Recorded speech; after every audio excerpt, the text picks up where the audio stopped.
안녕하세요. 집에서 식물을 키우시는 분들이 많으시죠? 집안에서 식물과 함께 생활하면 그 식물과 사람 사이에 에너지가 교환됩니다. 그런데 어떤 식물들은 사람의 에너지를 빼앗아갈 수 있습니다. 풍수에서 중요한 원칙 중 하나는 모든 것이 적절한 자리에 있어야 한다는 것입니다. 이는 세상의 모든 것이 상호작용하고 조화를 이루어야 한다는 뜻으로 남성과 여성이 만나 가정을 이루는 것과 비슷합니다. 우리 주변에서 흔히 볼 수 있는 식물들이 우리 삶에 어떤 긍정적 또는 부정적 영향을 미칠 수 있는지 한번 생각해 보세요. 오늘은 집안에 두면 부정적인 에너지가 넘쳐서 재물운을 막는 식물들에 대해 알아보려고 합니다. 끝까지 시청하셔서 집안의 재물운을 방해하는 식물이 무엇인지 꼭 알아가시길 바랍니다. 또한 구독과 좋아요를 눌러주시면 앞으로도 재물운을 키워주는 유용한 영상을 바로 받아보실 수 있으니 구독과 좋아요를 꼭 클릭하셔서 영상을 놓치지 않길 바랍니다. 그럼 바로 시작하겠습니다. 부유한 가정도 무너뜨릴 수 있는 식물에 대해 이야기해보죠. 첫 번째는 담쟁이 같은 덩굴 식물입니다. 이 식물들은 매우 무성하게 자라는 성질이 있습니다. 또한 덩굴 식물은 나무나 일반 식물과 달리 꼭 위로만 자라지 않고 옆으로 밑으로도 번성하기 때문에 풍수에서는 음의 기운이 강한 것으로 여겨집니다. 전통적으로 음의 기운은 억제, 수축, 침체와 같은 속성을 가지며 이는 집안의 에너지를 음의 방향으로 이끌어 음양의 균형을 깨뜨릴 수 있습니다. 특히 덩굴 식물을 천장에 매달아 아래로 늘어지게 키우는 것은 더욱 주의해야 합니다. 이러한 배치는 가족 구성원의 방황을 유발하고 심지어 이혼과 같은 불행한 사건들을 초래할 수 있습니다. 이는 집안의 기운을 저하시키고 부정적인 영향을 미칠 수 있습니다. 담벼락을 덩굴 식물로 덮으면 긍정적인 에너지가 들어오지 않을 수 있습니다.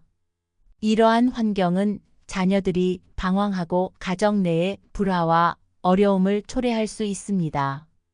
따라서 천장에 덩굴 식물을 매달아 키우시는 분들은 가능하다면 이 식물을 치우는 것이 좋습니다. 그리고 주택의 경우 과일을 맺는 나무는 지붕을 넘지 않도록 해야 합니다. 이런 과일 나무는 밭에서 키워야 하며 집안 울타리나 집 안에서 키우는 것은 좋지 않습니다. 이는 너무 큰 나무가 집안 사람들의 통제 범위를 벗어나기 때문입니다. 집안에는 우리가 쉽게 관리할 수 있는 작은 식물만 두어야 합니다. 이는 반려동물을 키울 때도 마찬가지로 항상 우리가 통제할 수 있는 범위 내에서 관리할 수 있는 식물과 반려동물을 선택해야 합니다. 너무 크거나 강한 기운을 가진 식물은 집안의 조화를 깨뜨릴 수 있으므로 주의가 필요합니다. 큰 나무를 집안에 두면 그늘이 생겨 음양의 균형이 깨지고 집안의 양기가 약해져 성공과 번영을 기대하기 어려울 수 있습니다. 행운목은 보통 윗부분이 잘린 상태로 키워지는데 풍수에서는 이를 절단된 기운으로 봅니다. 절단된 기운은 재물운이나 사업운이 들어오더라도 중간에 끊어지는 것을 의미합니다. 행운목의 이런 형태는 기운이 이어지지 않고 짧게 끊기는 것을 뜻하며 집안에서 오래 두면 거주자에게 부정적인 영향을 미칠 수 있다고 합니다. 그래서 잘린 행운목은 집안에 들여놓지 않는 것이 좋습니다. 비슷한 이유로 개운죽도 같은 형태를 가지고 있어서 집안에 두지 않는 것이 좋습니다. 반면 선인장은 다른 기운을 가진 대표적인 식물입니다. 작은 다육식물인 선인장은 괜찮지만 크게 자란 선인장은 풍수적으로 바람직하지 않습니다. 선인장은 음기가 강해 사고나 소송을 유발할 수 있으며 집안의 화목을 방해하고 사고의 위험을 높일 수 있습니다. 따라서 부유한 집에서는 큰 선인장을 키우는 경우를 거의 찾아보기 어렵습니다. 집 문 주변에 가라그넥 나무가 많이 있는 이유는 일제강점기 시절에 국운을 쇠퇴하게 하기 위해 심었다는 속설이 있습니다. 풍수적으로는 은행나무가 집안에 있으면 그 집안이 망할 수 있다고 합니다.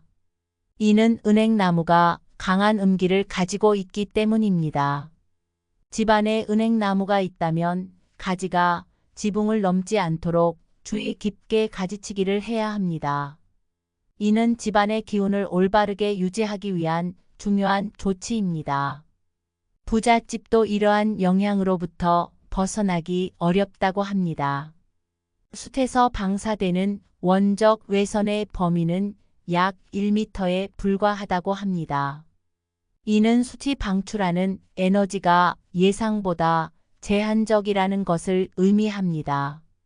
숯에서 방출되는 음이온은 뇌파를 낮춰 수면을 돕지만 동시에 사람의 양기를 흡수하여 건강에 부정적인 영향을 미칠 수 있다고 합니다. 숯을 왼손에 쥐고 팔씨름할 때 힘이 빠지는 현상이 발생하는 것도 숯이 양기를 빼앗기 때문입니다. 숯의 흡수 성질은 냄새나 독소를 제거하는 데 유용하지만 냉장고에 넣거나 장을 담글 때처럼 밀폐된 공간에서 사용하는 것이 바람직합니다. 부잣집에서 흔히 볼 수 있는 협죽도는 특히 7월과 8월에 붉은 꽃을 피워 눈길을 끕니다. 집에서 이 식물을 키우는 분들도 있지만 풍수적으로는 주의가 필요합니다. 협죽도는 아름다운 꽃을 피우지만 매우 강한 독성을 지니고 있습니다. 이 식물의 독성은 청산가리의 6,000배에 달하며 나뭇가지를 꺾으면 독성이 있는 액체가 바로 나오기 때문에 집안에서 키우는 것은 위험합니다. 따라서 집안에 협죽도를 키우고 있다면 즉시 버려야 합니다. 종합적으로 보면 집안에 식물을 두는 것은 매우 신중하게 결정해야 합니다. 오늘 준비한 이야기는 여기까지입니다. 구독하고 영상을 공유하여 긍정적인 에너지를 함께 나누세요. 바라시는 일이 있다면 댓글로 남겨주시면 저도 진심으로 기원하겠습니다. 여러분의 가정에 평안과 번영이 가득하길 바랍니다.